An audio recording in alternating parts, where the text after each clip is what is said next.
Would you like people in your organization to be more accountable?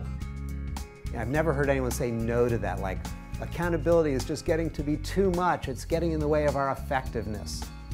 My name's Eric Klein from dharmaconsulting.com, and over the past 25 years I've been working with organizations on how to develop more powerful leadership and create cultures of accountability. And in the past there were really only three choices: individual coaching, team building, and some conventional training events. And these three choices are still available, but the truth is they're very expensive and they're very time-consuming. Now there's a fourth choice. It's developed out of what I've learned over these 25 years, and it's a system called Powered by You. It's a high-tech, high-touch system that puts into the hands of your leaders an elegant and powerful set of tools for engaging their teams in the conversations that matter. So team by team, you create a culture of accountability. I'd like to invite you to watch one of the modules that's part of this program so you can get a taste for the kind of powerful content that we get people to explore so that they can step up to a new level of leadership and create a culture of accountability themselves. In this module, we're going to talk about one of the critical challenges that faces everyone who wants to exercise leadership and create a culture of accountability. And that's to develop your capacity to tell the difference between a fly and a butterfly.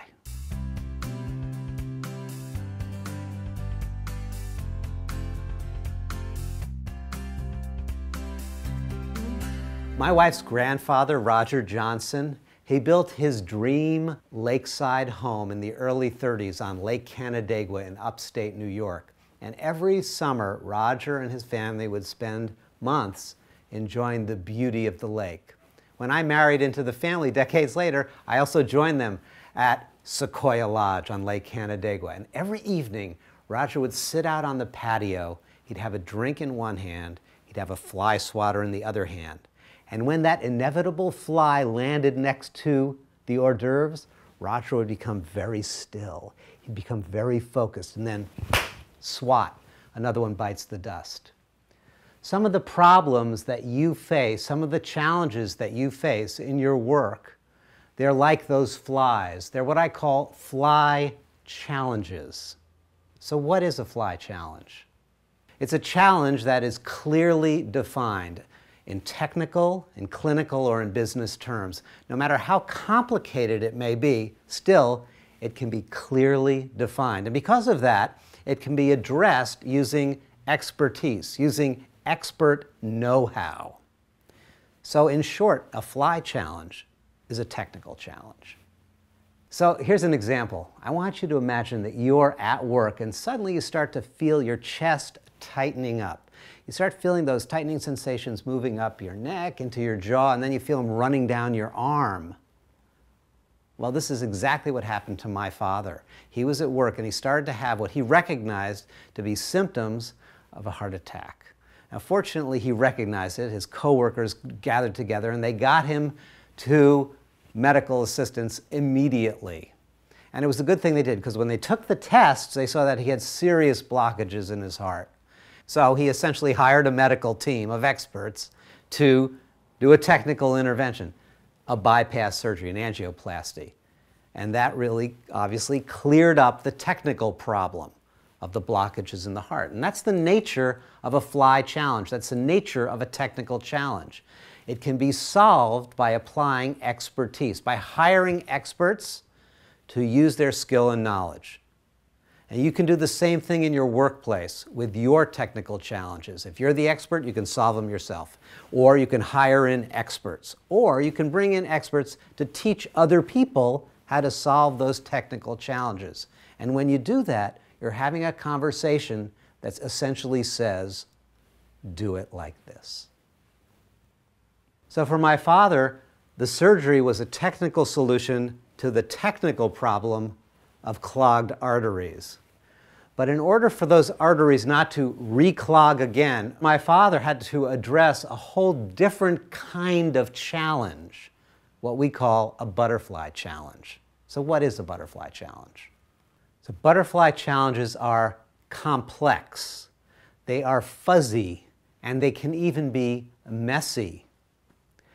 Butterfly challenges cannot be solved using current levels of expertise because they require changes in mindset, changes in the way people think, and the way people interact, and the way they make decisions. Butterfly challenges are adaptive challenges. Think about my father. In order for him not to reclog up his arteries again, he was going to have to go through a whole transformational process, changing his eating habits, quitting smoking, starting to exercise, changing the way that he dealt with stress and managed his interactions with the world. Just like a caterpillar turning into a butterfly, my father had to go through a series of adaptations in order to make and integrate the changes that would allow him to have a new relationship with his health and his life. No expert could make those changes for him. And that's the nature of these butterfly challenges. It's the nature of adaptive challenges. They ask you to make deep and fundamental shifts in mindset and behavior. In order to make that transformation, you have to learn your way through this process yourself. It involves changing hearts, changing minds, and changing behaviors. But the truth is that culturally we have a bias and a preference towards fly challenges, towards technical challenges, because honestly, they're clearer, they're easier to solve, we can bring in experts, and they don't require the deep kinds of changes that mean that we have to go through a metamorphosis of what we believe, what we think, how we interact, and how we make choices. You know, it would be like my father, who had the surgery and then made no other adaptations to his health practices, thinking to himself, yeah, if worse comes to worse, I can just get another surgery. It sounds crazy, but actually individuals and organizations every day are making that kind of choice. We're avoiding the tough work of metamorphosis. We're avoiding the challenging work of the adaptive change and kind of applying technical solutions to what really aren't technical challenges at all. And that makes the consequences of our adaptive challenges much, much worse.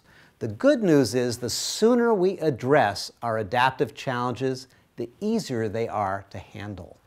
So what you need to do whenever you're up against a challenge, the very first thing you need to do is you need to assess, am I facing what's primarily a fly challenge or what's primarily a butterfly challenge? I want you to step back for a moment and take a look at the big issues, the challenges that you are facing right now, both individually and as a team. And I want you to reflect, which of these are primarily technical or fly challenges, ones that can be swatted away using expertise, and which of these are really butterfly challenges, adaptive challenges that you and the people that are part of that problem need to engage with in a way that will allow you to go through a shift of mindset, of beliefs, of relationship, and of behavior. Be honest and notice if you are taking technical approaches to what really, at the heart of it, are adaptive challenges, and step up to a new level of leadership. Engage others in the important conversations that will not only improve your work, but will transform you in the process. Thank you for watching that module. I look forward to talking to you further about how we can work together to help you and your leaders create a culture of accountability.